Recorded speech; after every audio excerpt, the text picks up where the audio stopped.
dark chocolate, creamy caramel, and nuts. These chocolate caramel peanut clusters are absolutely delicious and easy to make. Hi everyone, I'm Maria. Today I'll be making some chocolate caramel peanut clusters. These are absolutely delicious and super satisfying.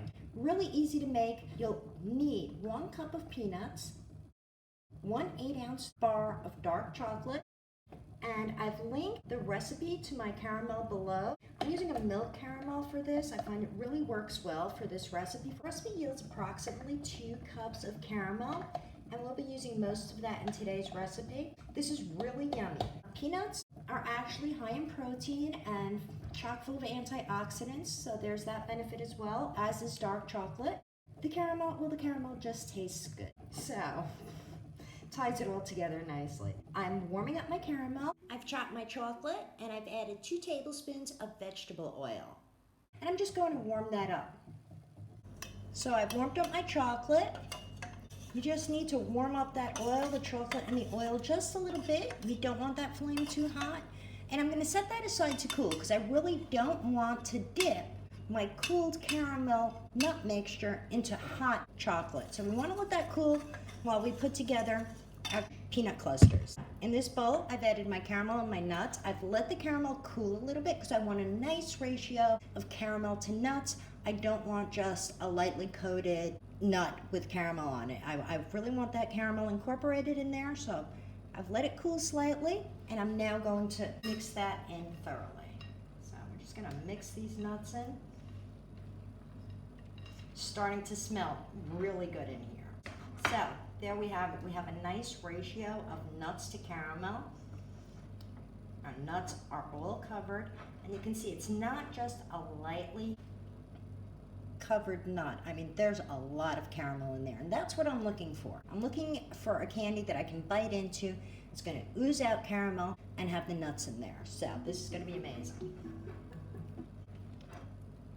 I'm going to let that cool just a second, and then I'm going to spoon them out onto the baking sheet I have here and let them chill. My caramel nut mixture has cooled. I've lightly greased my wax paper, and I'm just going to place spoonfuls of my caramel and nuts onto my sheet. I'm going to try to get them as even as possible. Little bite-sized nuggets there.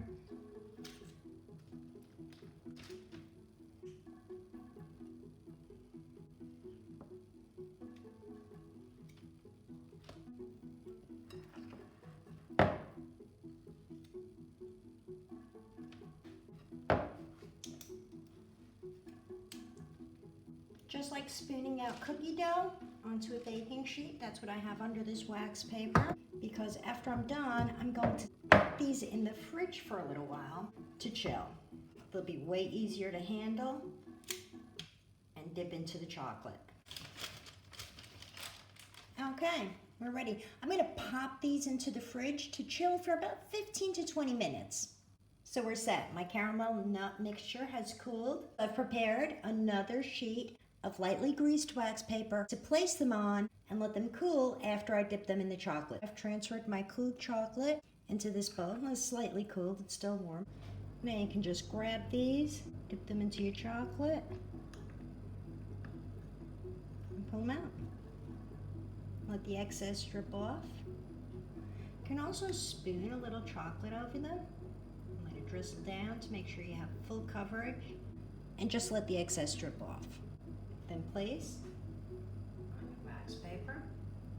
You want to work quickly so that your chocolate doesn't thoroughly solidify. It gets a little messy, hence the wax paper.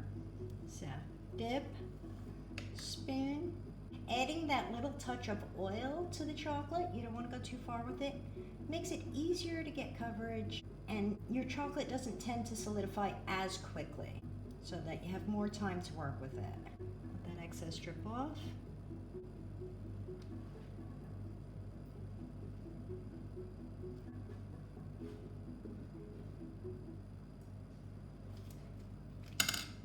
Okay.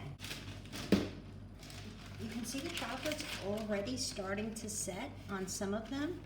Think about adding the oil Also gives your chocolate a little bit of shine. We're going to pop these in the fridge to chill for a little bit, and they should be ready after that. My chocolate has set, and I'm just going to remove these from the tray and place them on the serving dish. They come off easily, and just set them down. Just place them.